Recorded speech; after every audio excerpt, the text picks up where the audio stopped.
Hello classmate, हमने अभी एक रिकॉर्डेड लेक्चर आप लोगों को भेजा, कोचिंग ने भेजा आपको, और उसमें हमने सिर्फ एक रिव्यू था जो आपको ऑनलाइन क्लास में हमने चैप्टर पढ़ाया था कि कैसे ईस्ट इंडिया कंपनी ने एक कंपनी बनती है इंग्लैंड में। कंपनी जैसे ये सारी आज की डेट में हम ये अमूल है, टाटा, रिलायंस, ये ऐसी ही कंपनी ईयर 1600 AD में इंग्लैंड में क्वीन एलिजाबेथ फर्स्ट की परमिशन से बनाई जाती है। कंपनी इंडिया आती है जहांगीर के पीरियड में, मुगल एम्परर जहांगीर, और उसके बाद वो धीरे धीरे करके यहाँ पर तमाम रूलर्स को या तो हरा देती है या अपने साथ मिला देती है। जो एनसीईआरटीज हैं आपकी, आप इसमें बिल्कुल भी कंफ्यूज मत होइएगा, कोई डाउट मत लीजिएगा कि सर ये चैप्टर का नाम क्या है, ये तो हमारी बुक में ही नहीं है चैप्टर। बेटा एक चैप्टर है आपकी एनसीईआरटीज जिनके स्कूल में है, ज्यादातर बच्चों के स्कूल्स में है, ट्रेड टू टेरिटरीज, ये उसी का पार्ट है। जैसे इससे पहले वाला जो चैप्टर का था एस्टेब्लिशमेंट ऑफ कंपनी पावर, और ये चैप्टर का नाम है British administrative structure in India. British administrative structure in India, तो ये British administrative structure in India और एस्टेब्लिशमेंट ऑफ कंपनी पावर एक ही है। हमने इसको दो पार्ट्स में कर लिया है। इसमें कंफ्यूजन इसलिए मत रखिएगा बिल्कुल भी किसी भी तरह से कि देखिए, चाहे आप एनसीईआरटी से पढ़िए चाहे किसी साइड बुक से पढ़िए, ईस्ट इंडिया कंपनी रहेगी। ईयर 1600 में बनी तो ईयर 1600 बनेगी, और जो भी रूल्स एंड रेगुलेशन या जो भी सर्विसेज उस दौरान इंट्रोड्यूस करी गई वो सब बिल्कुल वैसी ही रहेंगी। तो बस ये हो सकता है कि किसी चैप्टर में कुछ है, किसी चैप्टर में कुछ है, मगर ओवरऑल सभी चीजें कॉमन है। बिल्कुल भी उस चीज से परेशान मत होइएगा। अगर आप ठीक है क्लास, किसी भी चीज से परेशान होने की जरूरत बिल्कुल नहीं है। अब हम कंटिन्यू करते हैं। हमने जो लास्ट चैप्टर में पढ़ा जिसमें एस्टेब्लिशमेंट ऑफ कंपनी पावर्स था कि भाई उसने पहले Bengal, battle of Plassey, battle of Buxar, फिर एंग्लो मैसूर वॉर, फिर Anglo Maratha war, Sindh war भी हुए, और इसके जब वॉर्स करते रहे तो जब गवर्नर जनरल रॉबर्ट क्लाइव के बाद लॉर्ड वेस्ले आए तो उन्होंने कई सारी पॉलिसीज को इंट्रोड्यूस कर दी, जैसे doctrine of lapse, subsidiary alliance, annexation, doctrine of paramountcy भी है, वो मैं आपको एक्सप्लेन कर दूंगा। तो ये सारी चीजें करेंगे। अब जब इनके हाथ में पूरा कंट्रोल आ गया तो एक बात समझिएगा, यहाँ पर ब्रिटिश गवर्नमेंट अलग है और east India power, east India company अलग है। इस ईस्ट इंडिया एक कंपनी थी और इस कंपनी ने इंडिया को रूल करना शुरू कर दिया। यहाँ पे ट्रेड एक्टिविटीज, रेवेन्यू लेना और ये सब शुरू कर दिया। अब यहाँ पर ये जो, जैसे मान लीजिए इंडिया की एक कंपनी है रिलायंस। अब रिलायंस अगर श्रीलंका में बिजनेस करती है, एक एग्जांपल के तौर पर बता रहे हैं, रिलायंस श्रीलंका में बिजनेस करती है और श्रीलंका को पूरा कैप्चर कर लेती है।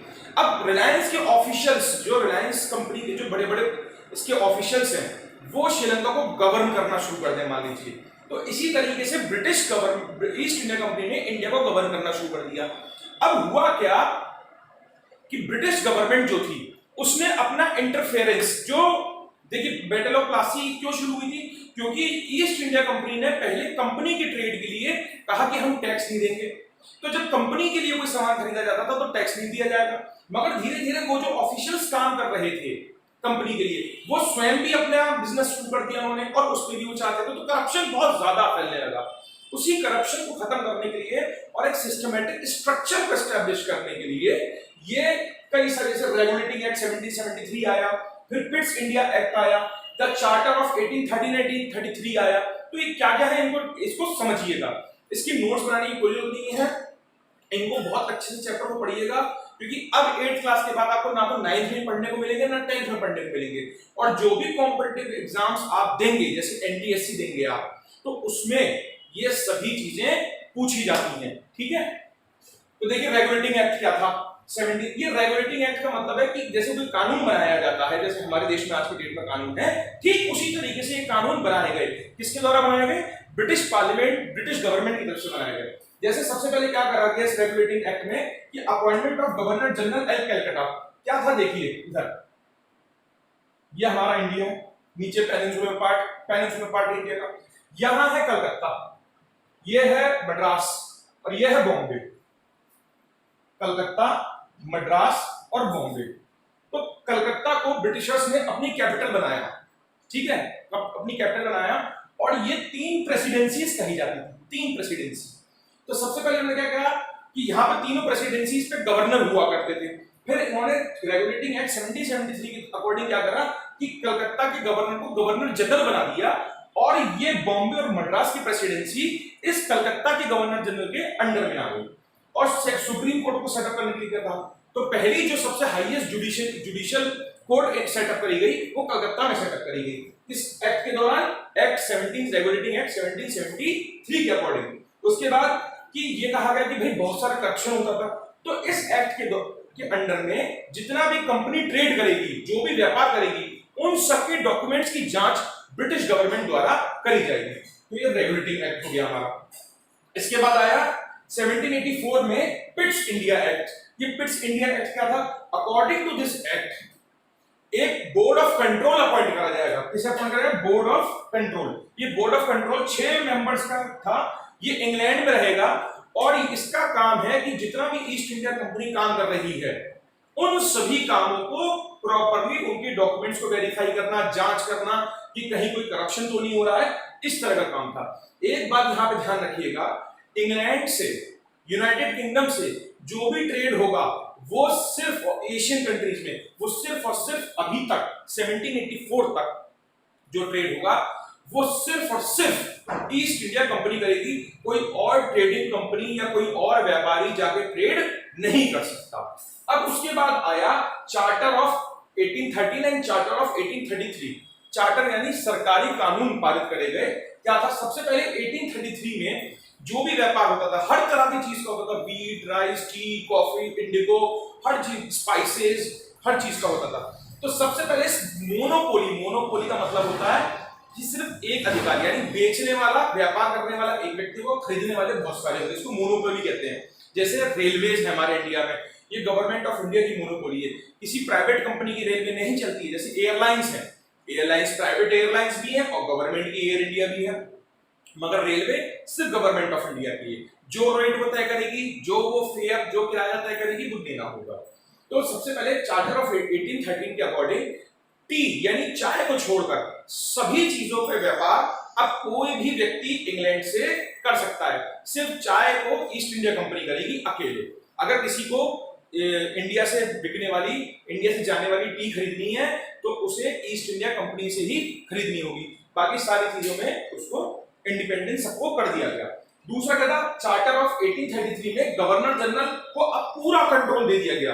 पहले गवर्नर जनरल सिर्फ कंपनी के कामों को देखा करते थे, अब उनको पूरा काम, पूरी जिम्मेदारी दे दी गई, पूरी फुल फ्लेज जिम्मेदारी दे दी। मिलिट्री भी उनके अंडर में होगी, सारे कंपनी ऑफिशियल्स जो गवर्नमेंट सर्वेंट्स है वो भी उनके अंडर में होंगे, और जितना भी रेवेन्यू टैक्स कलेक्ट होगा वो भी ब्रिटिश गवर्नर जनरल की देखरेख में होगा। यानी चार्टर ऑफ 1833 से गवर्नर जनरल की जो पोस्ट थी वो सबसे स्ट्रॉन्ग पोस्ट बन गई। ठीक,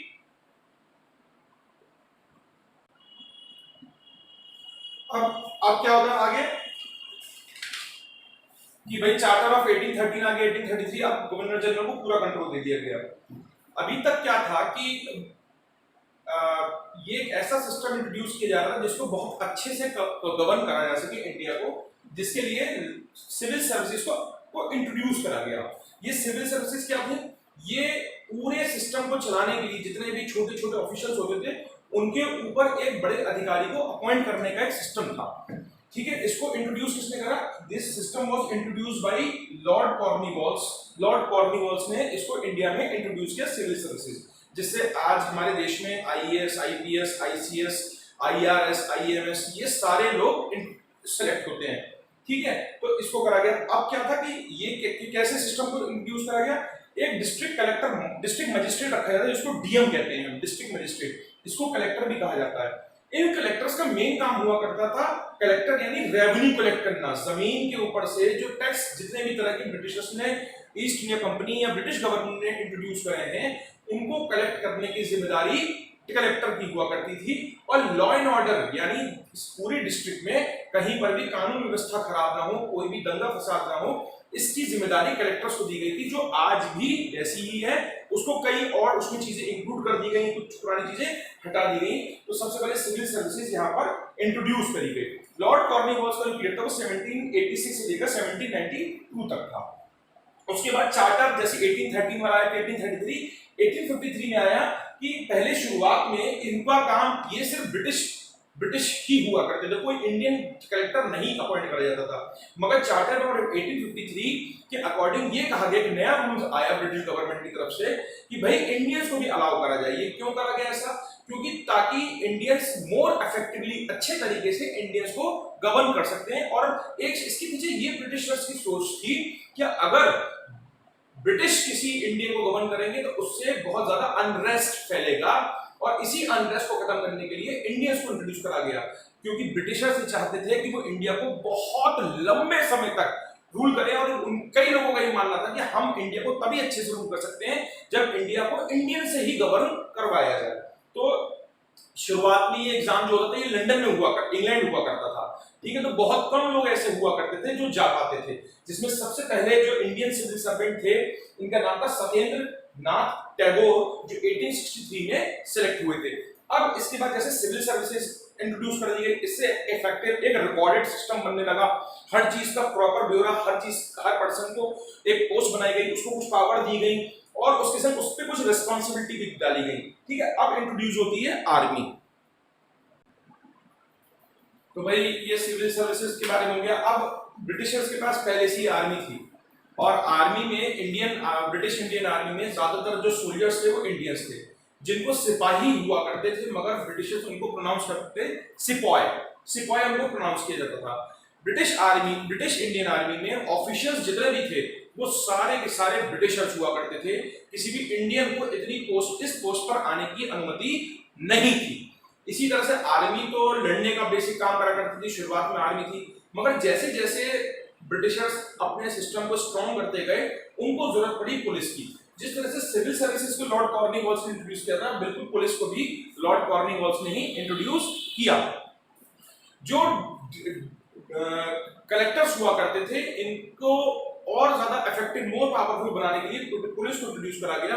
हर डिस्ट्रिक्ट को सुपरिटेंडेंट ऑफ पुलिस को हेड करा जाता था, बिल्कुल आज भी बिल्कुल वैसे ही होता है। और पूरी जो डिस्ट्रिक्ट हुआ करती थी, पूरा जो जिला हुआ करता था, जैसे आज थानों में डिवाइडेड है, जैसे अलीगढ़ डिस्ट्रिक्ट में 26 थाने हैं, ठीक है, 26 या 28 थाने हैं, इसमें डिवाइडेड था। और हर थाने को एक दरोगा के द्वारा कंट्रोल किया जाता था। इनका ये काम था कि भाई कोई किसी को परेशान ना करे, कोई किसी को हैरेस ना करे, कहीं पे करप्शन ना हो, ये सारी चीजें हुआ करती थी।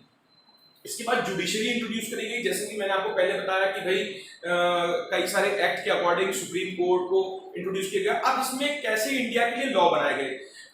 मोस्टली जो मैक्सिमम पॉपुलेशन इंडिया में थी वो हिंदू और मुस्लिम्स की थी, और ये अपने रिलीजियस तरीके से इनके यहाँ जो भी जजमेंट हुआ करते थे वो होते थे। ब्रिटिशर्स ने इन सभी पंडित और मौलवी सूफीज को बैठाया और उनसे पूछना शुरू करा, और इसको एक रिटन डॉक्यूमेंट्स में कन्वर्ट करना उनसे बताया गया, जो मुस्लिम को कन्वर्ट करना शुरू कर दिया गया, जिसके लिए रिलीजियस बुक्स की भी बहुत ज्यादा मदद ली गई। और उसी के अकॉर्डिंग अलग अलग जगहों पर अलग अलग लॉज को फ्रेम किया जाने लगा। जैसे जहां के लोग, जैसे जहां का कल्चर कस्टम्स, वहां पे वैसा जुडिशियल सिस्टम इंट्रोड्यूस किया जाने लगा। तो ब्रिटिशर्स ने अपने सिस्टम को मजबूत करने के लिए क्या करा, पहले तो सिविल सर्विसेज इंट्रोड्यूस करी, आर्मी थी ही इनके पास, पुलिस इंट्रोड्यूस करी, और फिर जुडिशरी को भी इंट्रोड्यूस कर दिया। अब इन सभी चीजों से ब्रिटिशर्स जो थे वो बहुत ज्यादा ताकतवर हो गए। तो ये हमारा चैप्टर था। इसके बाद हम जो चैप्टर पढ़ने जाएंगे वो इसी के कंटिन्यूएशन में पढ़ेंगे, जिसमें ब्रिटिशर्स के द्वारा लगाए गए डिफरेंट टाइप्स के जो लैंड रेवेन्यूज थे, जैसे रोटवारी सिस्टम, महलवारी सिस्टम, जमींदारी सिस्टम, इन सभी को हम पढ़ेंगे। और ये इस तरीके से हमारा जो पूरा एक हिस्ट्री का एक बड़ा पार्ट है जो उसको हम कंप्लीट करेंगे। इसके बाद हम ज्योग्राफी या सिविक्स जैसा भी आप लोग कहेंगे उस चैप्टर्स को शुरू कर देंगे। तो इसके बाद जो चैप्टर हम शुरू करेंगे वो होगा हमारा revenue systems of British period. Thank you.